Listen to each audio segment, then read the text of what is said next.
అశ్వ సంవత్సరంలో కైలాస యాత్ర Shri Gayatri tours and travels 8977349696. Team India విజయం సాధిస్తే పాపం పక్క దేశానికి కడుపు మండినట్లుంది. టీ20 ప్రపంచ కప్ ఫైనల్లో న్యూజిలాండ్పై గెలిచింది భారత్. ఇక టీ20 ప్రపంచ కప్ ఫైనల్లో భారత్ చారిత్రాత్మక విజయం సాధించడం, ఆ తర్వాత మన ప్లేయర్స్ నుంచి రియాక్షన్ గానీ భారత్ ఒక పండుగ చేసుకుంది. ఇక ఈ గెలుపు మీద పాకిస్తాన్ మాజీ పేసర్ మహమ్మద్ అమీర్ స్పందించాడు. ఇక ఆయన సోషల్ మీడియాలో వ్యాఖ్యలు చేశారు. ఇప్పుడు ఆయన చేసినటువంటి వ్యాఖ్యలు చర్చనీయాంశంగా మారాయి. ఇండియా వరల్డ్ కప్ గెలిస్తే ఏంటి, పాకిస్తాన్ మాజీ ప్లేయర్ అమీర్ ఈ విధంగా అక్కసు వెళ్ళగక్కాడు. అంటే పాకిస్తాన్ నుంచి ఇంతకంటే గొప్పగా కూడా మనం ఏం ఎక్స్పెక్ట్ చేయలేదు అనుకోండి. ఎందుకంటే అంత గెలిచినప్పుడు డెఫినెట్గా కూడా మన టీమిండియాకి దిష్టి తగులుతుంది కదా. ఇలాంటి వ్యాఖ్యలతోనే ఆ దిష్టి పోతుందని చూడాలి. ఇక ఫైనల్లో న్యూజిలాండ్ గెలుస్తుందని అమీర్ అప్పుడు వ్యాఖ్యలు చేయడం జరిగింది. ఇక భారత్ గెలవడంతో కూడా భారత్ ప్రతిభ కాదంట, అక్కడ న్యూజిలాండ్ బౌలర్లు వైఫల్యం అవటం వల్ల భారత్ గెలిచిందంట. ఈ రకమైన వ్యాఖ్యలు చేశారు.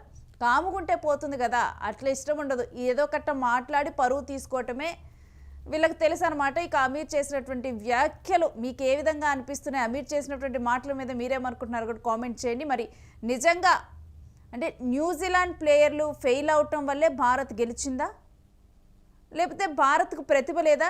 మీరేమంటారో చెప్పండి. మనతో అయితే స్పోర్ట్స్ అనలిస్ట్ వెంకట్ అందుబాటులో ఉన్నారు, వారితో మాట్లాడదాం. ఈ వ్యాఖ్యల మీద వారేమంటారో తెలుసుకుందాం.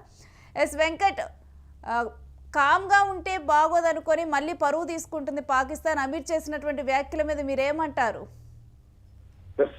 నేను ఇటీవలి కాలంలో అంటే మన టీ20 ప్రపంచ కప్ ప్రారంభమైన తర్వాత అభిషేక్ శర్మ విషయంలో మహమ్మద్ అమీర్ ఇలాగే కామెంట్ చేశాడంటే ఆ రోజు అతను చేసినటువంటి కామెంట్స్ చూసి కొంత మెచ్యూర్డ్ గా మాట్లాడాడేమో అనే ఫీలింగ్ కలిగిందంటే అభిషేక్ శర్మ ఫుట్ వర్క్ గురించి కానీ లేదంటే అతను షార్ట్ సెలక్షన్ గురించి కానీ చాలా కొంత అద్భుతంగానే మాట్లాడాడు. కానీ ఏదైతే ఇప్పుడు భారత్ గెలిచిన తర్వాత అక్కస్ ఏదైతే ఉన్నారో వాళ్ళు సూపర్ 8 దశ నుంచి వాళ్ళు వెనక్కి వెళ్ళిపోవడం, ఆ తర్వాత నుంచి అంటే సెమీస్ లోకి వెళ్ళిపోతున్న పాకిస్తాన్, గెలిచేస్తున్న పాకిస్తాన్, అదే విధంగా టాప్ 4 టీమ్స్ అంటే సెమీస్ లో టాప్ 4 టీమ్స్ ఏది అంటే పాకిస్తాన్ మాజీ ఆటగాళ్ళు మహమ్మద్ అమీర్ తో సహా England, Australia, south Africa, Pakistan ఇట్లా మొత్తం కూడా అంటే వాళ్ళకి నచ్చిన జట్లు పెట్టుకున్నారు. అందులో పాకిస్తాన్ ఇరికించే ప్రయత్నం కూడా చేశారు.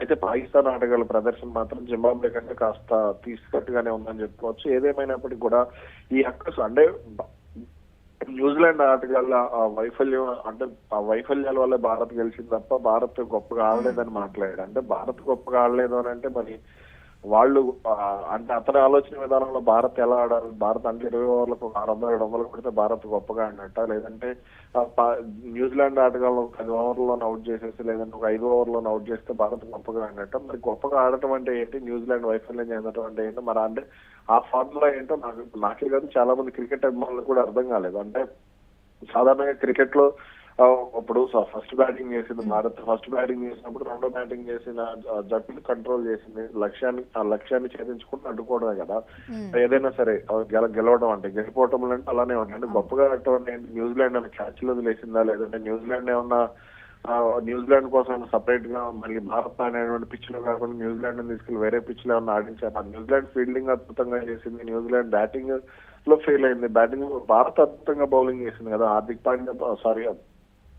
పాండ్యా ఒక్కడు మినహా మిగిలిన బౌలర్లు అందరూ అద్భుతంగానే బౌలింగ్ చేశారు కదా. ఇప్పుడు జస్ప్రీత్ బుమ్రా 4 ఓవర్లు వేసి 15 పరుగులు ఇచ్చి 4 వికెట్లు తీశాడు. హర్షదీప్ సింగ్ బౌలింగ్ బాగుంది. అలాగే ఇప్పుడు మన అక్షర్ పటేల్ బౌలింగ్ బాగుంది. అంటే ఇంకా ఇంతకంటే బ్యాటింగ్ పరంగా కూడా ఒక సూర్యకుమార్ యాదవ్ తప్ప మిగిలిన ఆటగాళ్ళందరూ కూడా సక్సెస్ అయ్యారు కదా. ఇక ఏంటంటే ఇదంతా కూడా దీని గురించి మాట్లాడుకుని అంటే మనను మనం తక్కువ చేసుకోవడం తప్ప అతను ఉన్నటువంటి అక్కసు గాని ఆవేదన గాని ఇవన్నీ కూడా వేరే కోణంలోకి వస్తాయి. అంటే పాకిస్తాన్ జట్టు కనీసం ప్రదర్శన చేయలేకపోయిందన్న కోపాన్ని అంటే వాళ్ళు వరస్ట్ గా ఆడారన్న విషయాన్ని చెప్పుకోలేక ఇలా భారత్ మీద పరోక్షంగా ఏడుపులు. అంటే ఎప్పుడు చూసినా కానీ పాకిస్తాన్ ఏదో ఒక రకంగా కూడా భారత్ టీమిండియాని ఇదే విధంగా స్క్రాచ్ చేస్తూ ఉంటుంది. ఎస్, ఖచ్చితంగా. అంటే ప్రతిసారి ఏదో గతంలో ఇప్పుడు షాహిద్ అఫ్రిది కానీ లేదంటే కొంతమంది ఆటగాళ్ళు కానీ ఇలాగే ఏదో ఒక రూపంలో భారత్ ను కలిపే ప్రయత్నం చేస్తూ ఉండేవాళ్ళు. అలాగే సీనియర్ ఆటగాళ్ళు కూడా కొంతమంది ఇలాగే ఇప్పుడు పాకిస్తాన్ జట్లో ఉన్నటువంటి సీనియర్ ఆటగాళ్ళు కానీ ఇలా మహమ్మద్ హఫీజ్ అని ఇలా కొంతమంది ఆటగాళ్ళు ఉండేవాళ్ళు. ఏదో ఒక రూపంలో భారత్ ను నిలబడడానికి కానీ ఇలా ఏదో ఒక రూపంలో భారత్ ను కాస్త రెచ్చగొట్టే ప్రయత్నం చేస్తూ ఉండేవాళ్ళు. మ్యాచ్ కు ముందు కూడా ఇలాగే రెచ్చగొట్టడం, సల్మాన్ అలీ ఆగా లాంటి వాళ్ళు కానీ ఏదో ఒక రూపంలో రెచ్చగొట్టడం, తర్వాత మైదానంలోకి వెళ్ళిన తర్వాత తేలిపోవడం ఇవన్నీ కూడా పాకిస్తాన్ కి అలవాటే. అది ఒక క్రికెట్ కి అది పరిమితం కాలేదు. తర్వాత సరిహద్దుల్లో కూడా భారత్ పాక్ సరిహద్దుల్లో కూడా ఇది కంటిన్యూ అవుతూ వస్తుంది. చివరకు వాళ్ళు ఆఫ్ఘనిస్తాన్ కంటే తీసుకట్టుగా మారిపోయినటువంటి పరిస్థితి ఉంది క్రికెట్ దీనికి సంబంధించి. కాబట్టి భవిష్యత్తులో పాకిస్తాన్ జట్టుని ఎలా బలోపేతం చేసుకోవాలనే దానికి సంబంధించి వాళ్ళు వర్కౌట్ చేయాలి తప్ప భారత్ ఫెయిల్ అయిందా, న్యూజిలాండ్ ఫెయిల్ అయిందా, లేదంటే ఇంకో జట్టు ఫెయిల్ అయిందా, ఇట్లా పక్క జట్ల మీద ఏడవడం కంటే కూడా వాళ్ళ జట్టు మీద వాళ్ళ జట్టు ఆడగలరు. అప్పుడు అతను మంచి బౌలరు కాబట్టి వాళ్ళు బౌలింగ్ యూనిట్ కు మంచి సలహాలు ఇవ్వచ్చు కదా. కీలకమైనటువంటి వాళ్ళ బౌలింగ్ యూనిట్ ఎంత ఫెయిల్ అవుతుంది, నసీం షా గానీ షాహీన్ అఫ్రీది కానీ, షాహీన్ అఫ్రీదికి సలహాలు ఇవ్వచ్చు కదా.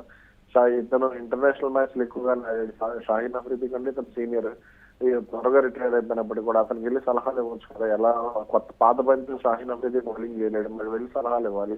నసీం షా పరిస్థితి కూడా ఉంది. కాబట్టి ఇవన్నీ కూడా ఏడుపులు తప్ప ఏమి సాధించలేనాడు మంగళవారం అన్నట్టు కూడా ఇటువంటి చేష్టలు అన్ని కూడా అలాగే ఉన్నాయని చెప్పుకోవచ్చు. రైట్.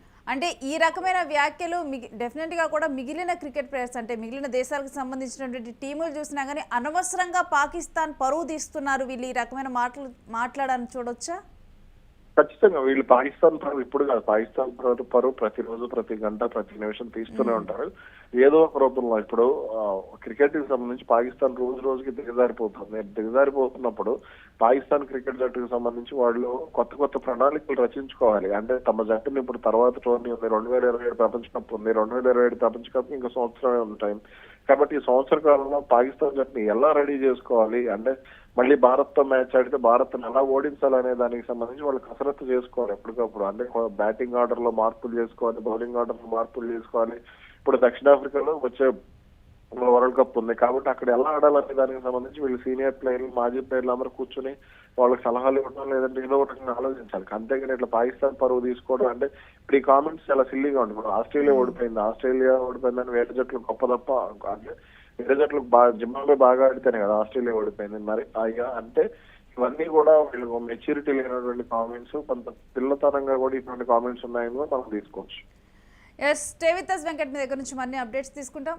ఇక చూస్తూ ఉన్నాం కదా, పాకిస్తాన్ మాజీ ప్లేయర్ అమీర్ అక్కస్ వెళ్ళగక్కడం జరిగింది. అయితే ఈ అక్కస్ నిజంగా కూడా చాలా కామెడీగా అనిపిస్తుందని చూడాలి.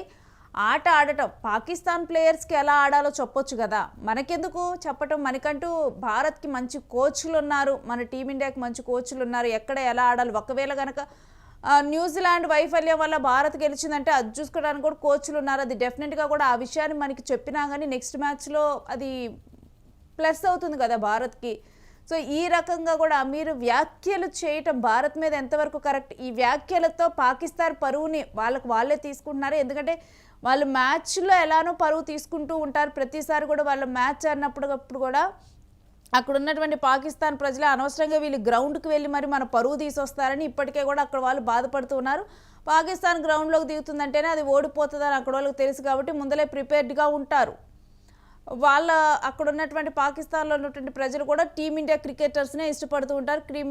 ఎవరైతే క్రికెట్ని ఇష్టపడే వాళ్ళు ఉంటారో టీమిండియాని సపోర్ట్ చేస్తూ ఉంటారు. మనం ఇవన్నీ కూడా చూస్తూనే ఉన్నాం. కానీ కనీసం ఆటలో ఎలానో టాలెంట్ చూపించలేకపోతున్నారు. కనీసం హుందాగా అయినా బిహేవ్ చేయొచ్చు కదా, కనీసం హుందాగా నడుచుకోవటం కూడా వీళ్ళకి తెలియదు. మొదటి నుంచి వీళ్ళది ఇదే తంతు. ఎప్పుడు భారత్తో ఆడినా కానీ ఇదే రకమైన తంతు వీళ్ళలో మనం చూస్తున్నాం. ముఖ్యంగా కూడా ఈ ఆపరేషన్ సింధూర్ తర్వాత మరీ దిగజారిపోయారు. వాళ్ళకై వాళ్ళే భారత్ని స్క్రాచ్ చేసి వాళ్ళకై వాళ్ళే కామెంట్స్ చేసుకుంటూ మేము కూడా ఒకళ్ళు ఉన్నాము, మమ్మల్ని కూడా గుర్తించండి. ఆటలో ఎలానో గుర్తించడం లేదు, ఎందుకంటే మేము ఆ రకమైన పర్ఫార్మెన్స్ ఇవ్వలేకపోతున్నాం కాబట్టి కనీసం మేము కామెంట్స్ చేస్తాము, అలా అయినా మేము ఉన్నామని గుర్తించండి అని అడుక్కున్నట్లుంది వీళ్ళ కామెంట్స్.